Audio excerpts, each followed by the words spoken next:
우리는 지금 눈에 보이지 않지만, 손에 잡히지 않지만 인생 열차를 타고 멀고 먼 여행을 하고 있습니다.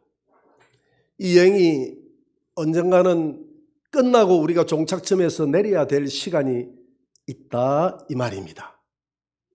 여러분, 오늘은 올 2020년 한 해를 마무리하는 주간입니다. 그래서 이 한 해를 마무리하면서 오늘이 어쩌면 우리가 하나님 앞에 섰던 인생 열차에서 내리는 시간이다, 인생 열차의 정거장에서 내리는 시간이다라고 한번 생각을 해보자 이 말입니다. 그래서 올 한 해를 돌아보는 이 시간을 내 인생 전체를 결산하는 시간으로 한번 돌아보자는 것입니다. 우리가 주를 위해서 얼마나 성실하게 살았는가에 따라서 오늘 본문에 보니까 상급이 주어진다고 성경은 말하고 있습니다. 고린도후서 5장 10절을 우리 다 같이 한번 읽어봅시다. 시작. 이는 우리가 다 반드시 그리스도의 심판대 앞에 나타나게 되어 각각 선악간에 그 몸으로 행한 것을 따라 받으려 함이라. 성경은 우리가 인생 열차에서 내렸을 때 불신자들은 흰 보좌의 심판대라는 정거장에서 내릴 것이고, 우리 그리스도인들은 그리스도의 심판대에서 주님 앞에 서게 될 것이라고 말하고 있습니다. 그때 결산을 한다 이 말이죠. 흰 보좌의 심판대에 섰던 불신자들은 다 불못으로 간다라고 성경은 안타깝게도 그렇게 기록하고 있습니다. 그러나 우리 성도들은 예수님이 저와 여러분들의 죄를 십자가에서 다 사하고 그분의 은혜로 우리가 하나님의 나라에 들어가게 되는데, 그때 우리는 아무런 심판 없이 들어가는 것이 아니라, 아무런 결산 없이 들어가는 것이 아니라 바로 그리스도의 심판대에서, 오늘 그리스도의 심판대에서 우리 성도들이 선악 간에 행한 대로 따라 받는 그런 결산의 날이 있을 것이다, 이렇게 성경은 기록하고 있습니다. 그때에 만약에 하나님께서 우리에게 누구 집사야, 너 오늘 보니까 별로 한 것이 없네, 너가 별로 기억이 안 나는데, 아니면 이 불의한 종을 바깥 어두운 곳으로 천사들이여 내쫓아라, 이렇게 말씀하신다면 얼마나 불행하겠습니까? 우리가 주를 위해서 살았다고 살았는데, 주를 위해서 일평생 우리가 예배드리고 살았는데, 만약에 이렇게 그리스도의 심판대에서 우리를 심판하신다면 얼마나 불행하겠느냐 이 말이죠. 지금은 하늘나라에 계신 우리 현신의 근사님이라는 분을 여러분들 아마 대부분 다 아실 거예요. 이야기는 들어봤을 겁니다. 이 현신의 근사님은 대구에서 신유 은사자로 아주 유명하신 분입니다. 1만 명이 넘는 사람들을 기도를 통해서 치유를 하고 고쳤던 그런 신유의 아주 이름난 근사님이셨습니다. 그런데 그가 하루는 숨을 거두고 그냥 천국에 들어가게 되었습니다. 갑작스럽게.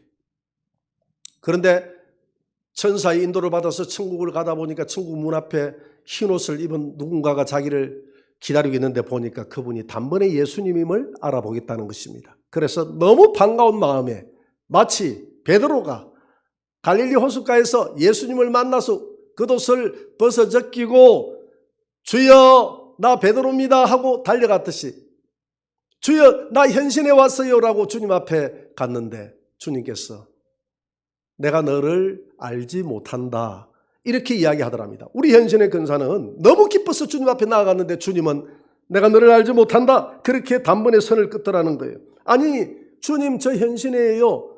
내가 이 땅에서 얼마나 많이 주님을 위해서 헌신했는데요. 주님을 위해서 얼마나 많은 병자들을 위해서 내가 헌신하고 많은 병자들에게 생명을 주고 얼마나 그들에게 희망을 주고 치료를 해왔던 헌신해요. 그랬더니 주님께서 너는 나의 능력을 가지고 너의 장사를 했지 나를 위해서 살지 않았다. 나에게 영광을 돌리지 않고 너의 사업을 했다는 것입니다. 그래서 주님은 내가 너를 모르겠다고 이야기하더라는 것입니다. 그 자리에서 통곡하면서 주님 내가 잘못했어요. 한 번만 기회를 주세요. 내가 잘못했다고. 그렇게 주님 앞에 통곡하면서 회개했다는 것입니다. 주님이 문 앞에서 현신의 권사님을 기다렸던 이유가 있었어요. 아직 너는 돌아올 때가 아니다. 내가 너를 지켜보겠노라. 다시 돌아가라고 하더랍니다. 그때 돌아오려고 하는 순간에 너무 궁금한 게 있었어. 주님, 한 가지만 물어보고 내가 돌아갈게요. 우리 한국에서 제일 유명한, 전 세계에서 제일 유명한 조영기 목사님은 주님 잘 아시죠? 나 잘 모른다. 그러면 주님, 저 요즘 막 부흥사로 이름을 떨치고 있는 하늘산 기도원의 원장이신 우리 이천성 목사님, 주님 잘 아시죠? 내가 잘 모른다. 주님, 그러면 한경진 목사님은 잘 알고 계시죠? 주님의 한참 기억을 더듬 하더니 조금 기억이 난다. 주님, 그러면 김창희 목사님은 아시나요? 내가 잘 알지. 주님, 알겠습니다. 잘 알겠습니다. 가슴에 새기겠습니다. 그렇게 하고 눈을 떴다는 거예요. 다행히 어머니가 죽은 줄 알고 그 자녀들이 과거에 그 장례식장에 가면 칠성판이라고 여러분 아시죠? 요즘 그 칠성판이 그 이름이 도교에서 출발했다 해가지고 요즘에는 우리는 고정대로 이름을 고쳐야 된다 이렇게 이야기도 하는데, 어쨌든 그 용어로 칠성판이라는 그 판대기에 이 현신의 권사님을 눕혀놔놓고 아직 입간을 하지 못했어요. 왜냐하면 미국에서 아들이 안 돌아왔어. 입간을 해가 묻어버렸더라면 어떻게 될 뻔했습니까? 그죠? 그런데 그 어머니가 일어난 거예요. 할렐루야. 자녀들이 얼마나 놀랬겠습니까? 그래서 이 권사님이 일어나자마자 조영기 목사님을 찾아갔다고 그럽니다. 만났어요. 목사님, 내가 이렇게 해서 천국을 다녀왔습니다. 주님께서 목사님 모른다고 그랬습니다. 그랬더니 목사님이 제가 회개하겠습니다. 그래서 목사님이 간절히 회개하고 목사님이 그동안 가지고 있던 이 돈을 다 털어서 구로공단 근로자 엘림 복지타운 건축에 다 사용했다는 것입니다. 한경기 목사님을 찾아갔답니다. 목사님, 우리 예수님이 목사님 기억이 희미하대요. 그럴 수 있죠. 나는 신사참배도 한 목사입니다. 제가 잘못했습니다. 내가 주님 앞에 바르게 살지 못했습니다 하고 겸손하게 회개를 하더랍니다. 이천성 목사님을 찾아갔습니다. 목사님, 주님께서 목사님 잘 모르신대요. 목사님이 나는 회개할 것이 없다고 하면서 문전박대를 하고 쫓아냈다고 합니다. 그리고 난 이후에 얼마 뒤에 이천성 목사님이 하여튼 어쩐 연유인지는 몰라도 식물인간이 돼서 하나님이 데려가셨어요. 현신의 권사님은 자기가 버려놨던 돈, 모든 돈을 김창희 목사님이 운영하시는 대북 선교회에 그때 당시에 수십억의 돈을 아마 10억이 넘은 것으로 알고 있는데 엄청나게 큰 돈이도 그때 당시에 그 돈을 다 거기에 바쳤다고 그래요. 빈손으로 갔다고 그래요. 제가 천국 이야기를 들었으니 하나만 더 하겠습니다. 김영삼 대통령이 다녔던 교회가 무슨 교회인지 아십니까? 서울에 충영교회입니다. 그 충영교회의 담임이셨고 우리나라의 대표적인 총신대학교 대학원장이셨던 신성종 우리 목사님. 이 목사님은 신학교 교수인과 동시에 우리나라의 대표적인 교회의 담임 목사였습니다. 화려한 스펙을 가지고 있었어요. 70여권의 당시만 해도 책을 저수를 했고요. 많은 사람들의 존경을 받았고 신학자로서 그리고 목사로서 대통령을 배출한 교회의 목사이기 때문에 때로는 청와대 조창기도에 설교도 하고 청와대에 여러 번 들락날락 하면서 그렇게 많은 사람들에게 명예와 존귀와 영광을 다 누렸다는 것입니다. 많은 사람들이 옆에 붙어서 목사님을 부러워했다는 거예요. 그런데 이 목사님에게 커다란 변화가 일어났던 시기가 있었는데 2008년 초에 그의 장모가 독실한 권사님이셨는데 연세가 많이 드셨는데 세상을 떠날 날이 다 돼가니까 불안했던지 사위에게 이렇게 물었다고 그래요. 여보게, 천국은 정말 있는 건가? 내가 죽으면 천국에 갈 수 있겠어? 이렇게 물었다는 거예요. 아니 어머님, 그게 무슨 말이에요? 어머니 평생 예수님 믿었고 평생 주를 위해 살았는데 왜 그런 의심을 하세요? 이렇게 하고 말씀을 통해서 다시 어머니를 굳건하게 했지만 돌아서고 난 다음에 어쩐지 자기 마음이 허전하고 자기 구원에 대한 확신도 흔들리기 시작하는 자신의 모습을 보게 됐다는 거예요. 아, 이거 이론적으로는 알겠는데 이거 마음이 왜 이렇게 불안하지? 내가 왜 이렇게 천국 갈 수 있다는 확신이 없을까? 그래서 하나님 앞에 그 이후로 하루에 한 끼씩 금식하면서 기도했다는 겁니다. 하나님, 천국을 한 번만 보여주세요. 내가 신학자로서 참 이런 기도하기가 좀 뭐한데, 하나님 천국을 한번 보여주세요. 그렇게 간절히 기도했는데 어느 날 환상 가운데 자기가 천국으로 인도되는 모습을 보게 된 것입니다. 이런 환상 가운데 천국으로 인도되고 또 지옥으로 인도돼서 천국과 지옥을 8일 동안 보고 왔는데요. 너무나 명확하고 너무나 확실하게 이렇게 보고 왔던 것입니다. 구원받아 천국에 들어갔지만 자기 상급은 하나도 없더라는 것입니다. 지옥을 보니까 너무나 놀라운 일들이 많이 있더라는 거예요. 지옥의 단계마다 정말 천국에 있어야 될, 화려하게 있어야 될 분들이 지옥에 있는 모습을 보고 너무 충격을 받았다고 그래요. 목회하면서 수많은 하나님의 일을 했다고 자기는 자부를 했다고 그럽니다. 그때 주님께서 하시는 말씀이, 너는 모두 나의 영광을 위해서 한 것이 아니라 너를 위해서 한 것이지 나를 위해서 한 것은 없다, 이렇게 하더라는 거예요. 너의 영광을 위해서 너가 목회를 했고 너의 영광을 위해서 살았지 너는 나를 위해 살지 않았다. 신성종 목사님은 천국 갔다 왔다 지옥 갔다 왔다 이런 표현을 싫어했다고 그래요. 신학자이기 때문에. 신학적으로도 자기는 거부했다고 그래요. 그러나 본인이 이런 경험들을 하고 나니까 믿지 않을 수가 없다고 그래요. 이분이 2013년도에 다니엘 기도회, 여러분 아시죠? 거기 나와서 간증했던 분입니다. 여러분, 천국과 지옥은 성경에 다 나오는 이야기이기 때문에 구태여 우리가 성경을 놓아두고 이런 사람들의 경험을 절대 진리로 받아들이고 이런 간증을 맹신하는 것은 옳지 않습니다. 옳지 않아요. 저도 한 달 넘게 매일같이 하루도 빠지지 않고 하나님이 고등학교를 졸업하고 난 이후에 천국과 지옥 간증을 하루도 빠지지 않고 비록 꿈이지만은 매일같이 보여줘서 제가 그게 너무 좋아서 잠을 빨리 잤다고 했지 않습니까? 하나님은 오늘 저녁도 저를 안내하여 보여주세요.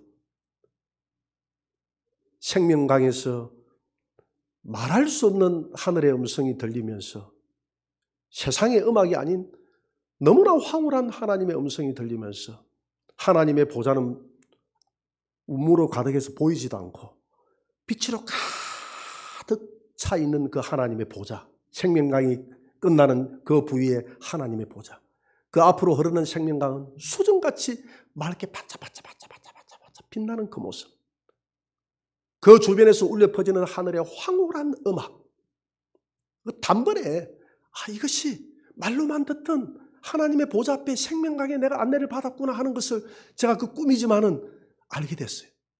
그 다음날 꿈을 꿉니다. 그 다음날 꿈을 꾸면 그 하나님의 그 하늘나라로 향하는 그 꽃밭을 한없이 내가 너무나 황홀한 음악과 함께 달려가는 모습도 꿈을 꾸게 되고요. 어떤 때는 또 꿈을 꾸다 보면 길을 걸어가다가 우리 예수님의 신부가 온다, 단장하라 하는 하늘의 음성이 들리면서 하늘이 갑자기 두루마리 말리듯이 이렇게 주렁주렁 말려가지고 하늘 위에 다시 하늘이 열리는데 그 하늘 위에 열리는 하늘은 너무나 청아하고 맑고 거기에서 천사들이 나무를 심고 신부들을 맞이하라고 하면서 막 준비할 수 있는 이런 모습들을 쳐다보면서 여러분 뭐 천사들이 우리 신부들을 맞이한다고 나무를 심고 이런 천국은 아니겠죠. 제가 온다고 급하게 심어놔도 뭐 미리 심어놨겠지. 그러면서 제가 다양한 방법으로 보여주시는 천국과 지옥의 이런 모습들을 그 꿈을 통해서 한 달 내내 경험을 하면서 제가 지금 돌아보면서 내린 결론은 있어요. 하나님이 그것이 내가 봤던 것이 천국의 진정한 모습이고 지옥의 진정한 모습이 아니라 딱 이동영이의 수준에 맞게끔 하나님이 그냥 보여준 겁니다. 할렐루야. 그렇기 때문에 그런 경험들을 절대 진리화하면 됩니까? 안 됩니까? 절대 진리화할 수는 없는 거예요. 그리고 또 그런 경험들은 개인적인 경험이기 때문에 신앙의 유익한 모습으로 받아들이면 되는 것이지 마치 그것이 천국이고 그것이 지옥인 것처럼 성경을 제외하고 맹신해서 따라가서는 안 된다 이 말입니다. 믿으십니까? 그렇지만은 이런 이야기를 듣고 나면 우리에게 굉장히 유익합니까? 하지 않습니까? 유익한 거예요. 유익하기 때문에 하나님께서 오늘 우리에게 맞는 그 천국의 이상과 모형을 각 사람들마다 다르게 보여주는 겁니다. 보여주는 거예요. 천국의 모습은 다르지 않겠지만 사람들이 경험하고 오는 천국은 다 같다는 사람이 없잖아요. 제가 봤던 것도 마찬가지고 다 그 부분의 수준에 맞게끔 보여주는 거예요. 하나님이. 이런 모든 경험과 감정들이 우리에게 절대 진리는 될 수 없겠지만은 우리에게 많은 유익이 있다고 신성종 목사님이 말씀하고 있습니다. 오늘 이분들의 간증처럼 우리가 인생을 결산할 그날에 주님께서 우리를 모른다고 하면 얼마나 불행하겠습니까? 우리를 모른다고 하면 얼마나 불행하겠습니까? 이 시간은 한 해를 결산하면서 우리의 믿음을 돌아보는 저와 여러분들이 되시기를 주의 이름으로 축원합니다. 성경의 위대한 인물들을 돌아보면 예수님을 믿고서 그들의 삶이 근본적으로 바뀌어지는 모습이 보입니다. 먼저 자기를 위해서 살던 사람들이 완전히 180도로 달라져서 예수 그리스도의 복음을 위해서 자기 인생을 바치는 모습을 보게 됩니다. 예수를 믿는 순간에 성경의 선진들은 그들의 삶의 주인공이 완전히 바뀌는 모습을 보게 된다 이 말입니다. 우리 인간은 하나님의 영광을 위해 살도록 창조되었습니다. 하나님의 영광을 위해 살아가라고 하나님이 우리 인간을 창조했다 이 말입니다. 이사야 43장 7절을 우리 다 같이 한번 읽어봅시다. 시작. 내 이름으로 불러지는 모든 자 곧 내가 내 영광을 위하여 창조한 자를 오게 하라. 그를 내가 지었고 그를 내가 만들었느니라. 여러분 인간은 하나님의 영광을 위해서 살게 되어 있지만 인간이 하나님을 떠나는 그 순간 인간은 자신의 영광을 위해서 바벨탑을 쌓아 나가기 시작한다는 것입니다. 하나님의 창조의 목적에서 벗어난 삶을 살아가고 있어요. 모든 만물은 우리 인간을 위해서 만들어졌습니다. 하늘에 떠 있는 별들도 저 밤하늘의 은하수도 밤하늘에 저 빛나는 달도 낮에 떠오르는 태양도 동식물들도 바다에 있는 어족들도 다 모든 만물이 우리 인간을 위해서 하나님이 창조했지만 인간만큼은 하나님의 영광을 위해서 지은 줄 믿으시기 바랍니다. 모든 만물은 우리 인간에게 준 거예요. 누리라고. 그러나 너는 하나님의 영광을 위해서 살아라. 할렐루야.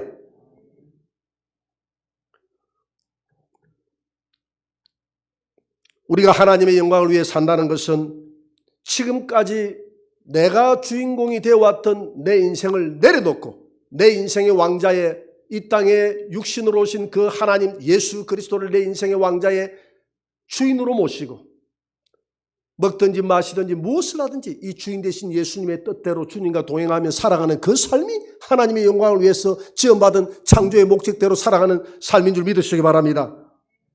여러분 오늘 우리는 이 현신의 근사님과 신성종 목사님의 간증은 우리에게 좋은 교훈을 주고 있잖아요. 예수를 믿고 이분들의 공통점이 그 예수 그리스도 이름 하나님의 영광을 위해 살아간다고 하면서 자신의 명예와 자신의 그 탐욕을 이루어 나갔던 그 모습을 보고 우리 예수님께서 나는 너를 알지 못한다. 한번 돌아봅시다. 우리 자신들을. 그분들은 철저히 깨닫고 회개했다고 성경은 말하고 있지 않습니까? 이분들에게 주어진 메시지는 분명합니다. 내 이름을 가지고 너를 위해 살지 말고 너의 탐욕을 위해 살지 말고 나의 영광을 위해 살아라. 무엇을 하든지, 내 자녀를 키우든지, 네가 사업을 하든지, 네가 좋은 직장을 가지든지, 너가 무엇을 하든지, 먹든지 마시든지, 무엇을 하든지 하나님의 영광을 위해 살아라는 것입니다. 여러분, 하나님의 영광을 위해서 올 한 해 내가 살고 돌아왔는지, 아니면 나의 탐심과 탐욕을 위해 살았는지 돌아보는 그런 기회가 되시기를 주의 이름으로 축원합니다.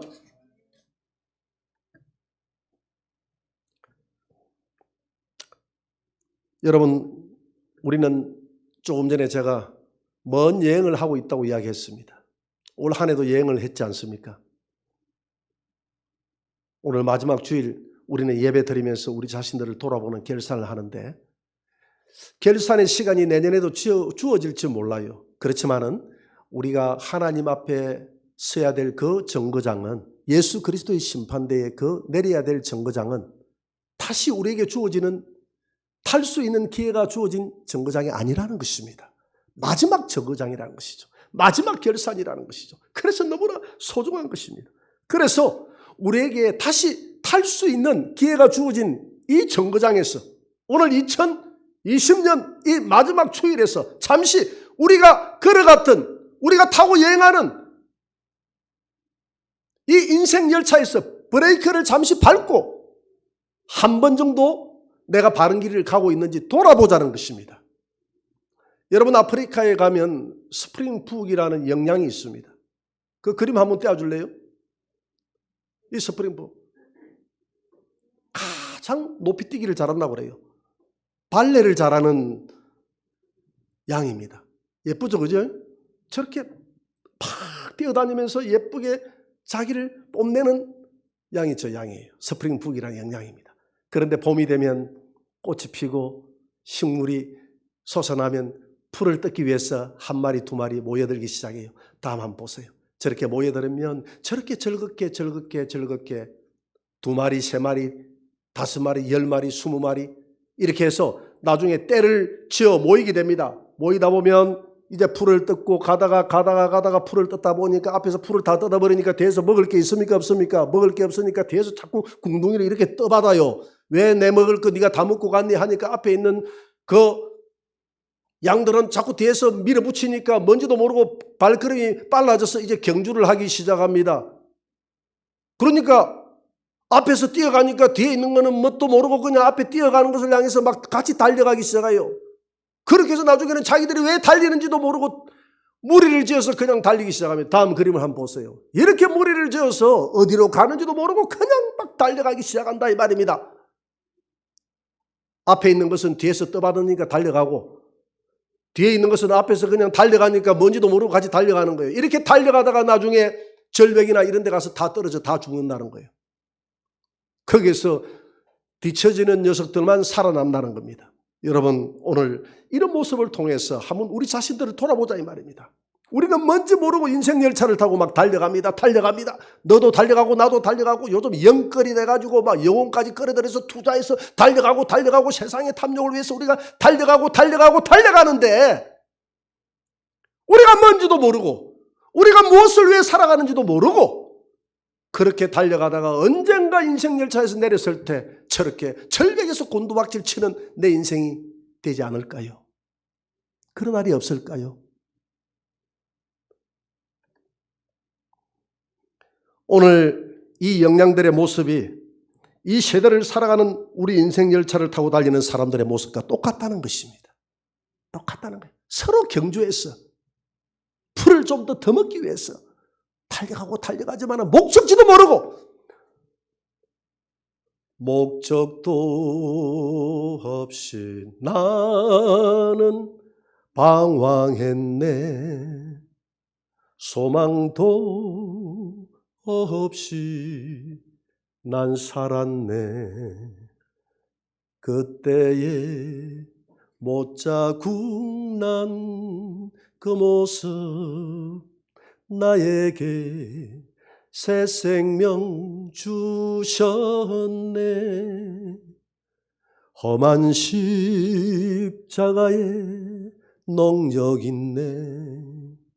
거기서 나의 삶이 변했네. 찬양하리 그 이름 영원히. 주의 십자가 능력 있네. 나는 믿네. 십자가 달리신. 그다음 모르겠다.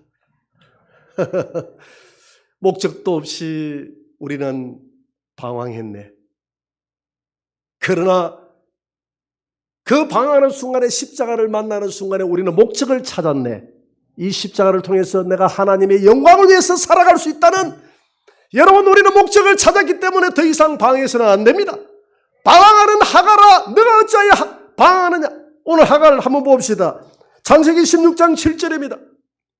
다 같이. 여호와 사자가 광야의 샘물 곁 곧 술길 샘 곁에서 그를 만나 이르되 사레의 여종 하가라, 내가 어디서 왔으며 어디로 가느냐. 그가 이르되 나는 내 여주인 사레를 피하여 도망하나이다. 여호와의 사자가 그에게 이르되 내 여주인에게로 돌아가서 그 수하에 복종하라. 여호와의 사자가 또 그에게 이르되 내가 내 씨를 크게 번성하여 그 수가 많아 셀 수 없게 하리라. 하가라, 너는 어찌하여 방황하느냐. 내가 어디서 왔으며 어디로 가느냐. 어디서 왔으며 어디로 가느냐. 네, 저는 나의 여주인 사레를 피해서 방황하고 있습니다. 내 주인에게로 돌아가라. 주인에게로 돌아가라. 그리하면 너의 씨를 내가 번성하게 하리라. 오늘 저와 여러분들에게 묻습니다. 동령아, 너는 어찌하여 세상에서 방황하느냐. 너는 어디서 왔어? 어디로 가는지 너는 알고 방황하느냐? 네, 모르는데요. 내 주인 하나님의 눈을 피하여 이리저리 방황합니다. 내 주인 하나님께로 돌아가라. 돌아가면 내 씨를 번성하게 하리라. 할렐루야. 왜 방황하느냐? 우리가 예수를 믿고도 방황해서는 안 돼요. 목적을 잃어버려서는 안 돼요. 하나님의 영광을 위해 살아간다는 목적을 잃어버려서는 안 됩니다. 방황을 멈추고 우리의 주인 예수님에게로 돌아갑시다. 예수 그리스도를 통해서 하나님께로 돌아갑시다. 사무엘상 7장 3절에서 사무엘은 이렇게 말합니다. 같이 읽어봅시다. 사무엘이 이스라엘 온 족속에게 말하여 이르되 만일 너희가 전심으로 여호와께 돌아오려거든 이방 신들과 아스타롯을 너희 중에서 제거하고 너희 마음을 여호와께로 향하여 그만을 섬기라. 그리하면 너희를 블레셋 사람들의 손에서 건져내리라. 이스라엘 사람들은 하나님을 잘 믿는 사람인데 하나님께로 돌아오라고 이야기합니다. 하나님을 믿는데 뭐라고 돌아오라고 이야기합니다. 오늘 마찬가지입니다. 예수를 잘 믿는데 예수님께로 돌아오라고 이야기합니다. 우리가 예수님을 잘 믿는데 왜 돌아오라고 이야기합니까? 돌아오지 않았다는 증거는 너희가 아직도 너희들 마음속에 이방 신상과 아스타롯이 남아있으니 그걸 내려놓고 돌아오라는 것입니다.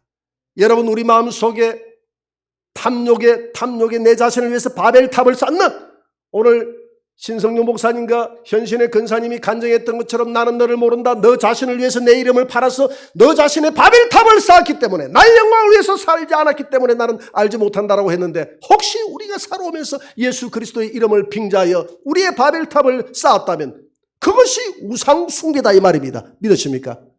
그것을 내려놓으라는 것입니다. 내려놓고 내게로 돌아와서 그만을 섬기라. 하나님만을 섬기라는 것입니다. 예수 그리스도의 이름만을 섬기라는 것입니다. 그리하면 내가 너희를 블레셋의 손에서 건져주리라. 이 말은 너희 가정의 환난과 우환과 모든 마귀의 그 근세로부터 보호하리라. 할렐루야. 하나님이 보호한다는 거죠. 너가 나만을 섬기면 내가 너희 가정을 지켜주겠다는 것이거든요. 내 후손들에게 복을 주겠다는 것이거든요. 하갈에게 말했지 않습니까? 내 주인에게로 방황하지 말고 돌아가라. 그리하면 내가 내 씨에게 복을 주리라. 여러분, 우리 안에 있는 탐욕의 탐심의 우상들을 내려놓고 오늘 예수 그리스도를 믿으면서도 여전히 내가 내 인생의 주인공이 되었어.